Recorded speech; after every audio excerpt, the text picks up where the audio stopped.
Anita Desai 1937 born, Padma Bhushan जीता है 2014 में। इनके लिए कहा जाता है mother of the Indian psychological novel. इनकी हीरोइनें हमेशा थोड़ी मेंटल इस टाइप होती है। Psychological novel, mother of the Indian psychological novel. इनका मेडन नेम, शादी से पहले नाम था Anita Majumdar. Shortlisted for the Booker 3 times।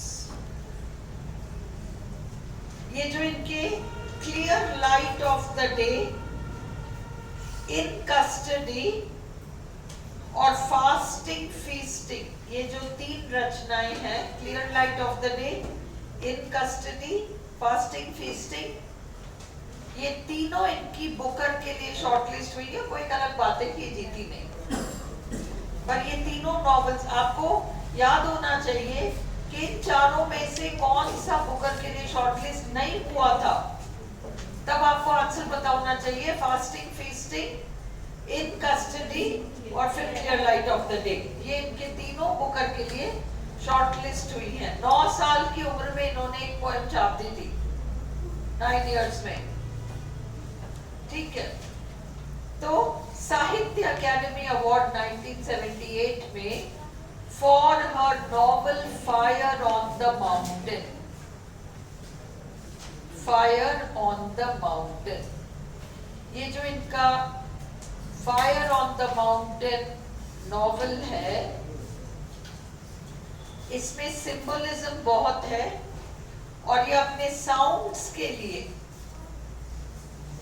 इस वाले फायर ऑन द माउंटेन में जो डिस्क्रिप्शन ऑफ साउंड्स है, उसकी बड़ी तारीफ की गई है। तो which novel of hers was praised for its symbolism and sounds?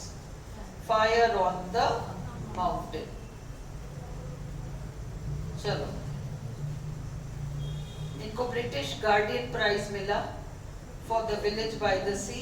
ये गार्डियन प्राइज कोई नहीं पूछेगा तुमसे, पर तुम ये याद रखो, द विलेज बाय द सी का सबटाइटल है एन इंडियन फैमिली स्टोरी, और ये चिल्ड्रंस बुक्स में गिनती आती है। ये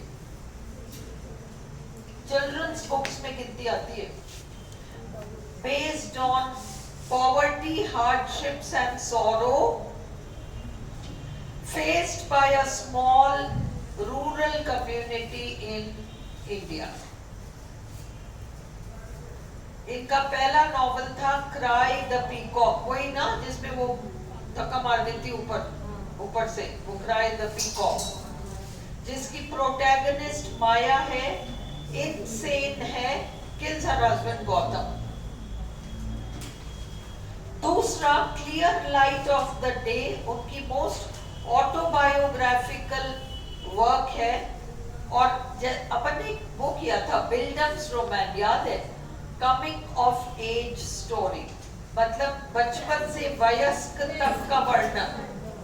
तो उनकी ऐसी स्टोरी है, उनकी खुद की लाइफ का description from childhood to growing years, ये वाली है इनकी clear light of the day. इसलिए इसको वो कहती है कि मेरी मोस्ट ऑटोबायोग्राफिकल वर्क है।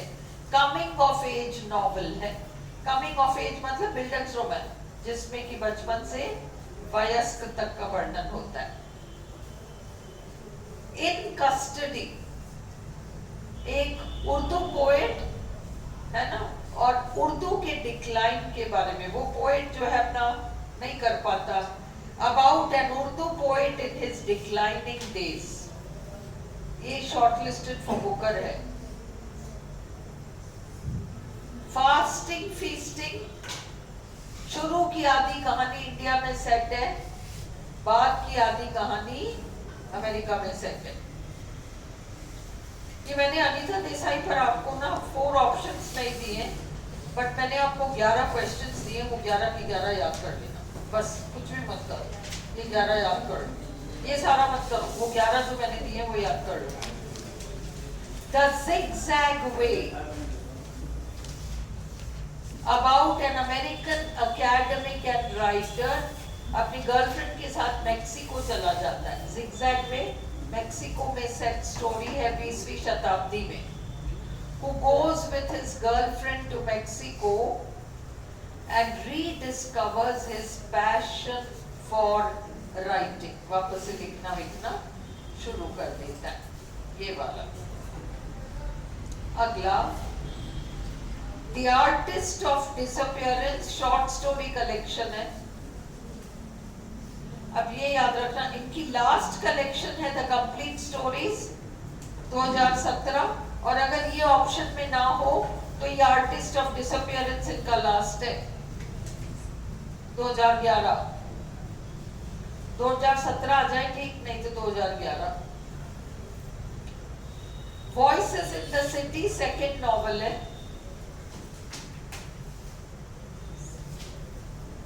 Clear light of day, in custody, fasting feasting, book of finalist works हैं. ये तो याद रखना ही पड़ेगा. इन्होंने बच्चों की किताबें लिखी हैं. इन्होंने लिखा है, शशि देशपांडे ने लिखा है, निसिम एज़ेकियल ने लिखा, नहीं रस्किन बॉन्ड ने लिखा है, इसने लिखा है, शशि देशपांडे ने लिखा है. ये 3 राइटर्स हैं शॉर्ट स्टोरी, वो बच्चों की literature. She has authored children's books. इनकी स्टोरी कलेक्शन में games eight Twilight most famous है. बाकी है डायमंड डस्ट. बच्चों की किताब में विलेज बाय द सी, अभी हमने ऊपर देखा, आर्टिस्ट ऑफ डिसअपियरेंस.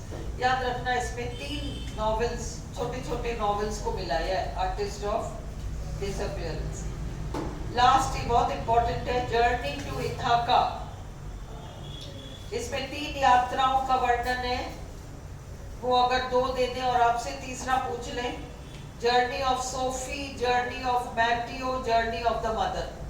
सोफी और मैटियो दे दें और कह दें तीसरा कौन सा है, तो जर्नी ऑफ द मदर याद रख लेना. वो मैटियो और सोफी तो नहीं पूछेंगे आपसे, बट वो मदर वाला खाली छोड़ देंगे और कहेंगे भरो. अब क्वेश्चंस देखो. Anita Desai, who is known as the mother of the Indian psychological novel Anita Desai? Which novel of Anita Desai is based on the city of Kolkata? Voices in the City. इनका second novel Voices in the City. उसमें भी मोनिशा नाम की heroine होती है, खुद पे मिट्टी का तेल छिड़क के अपने आप को जला लेती है ना सब. What is the theme of In Custody? अपन ने देखा था ना, उर्दू पोएट और लेटर इयर्स में उसका पतन, decline of the Urdu language.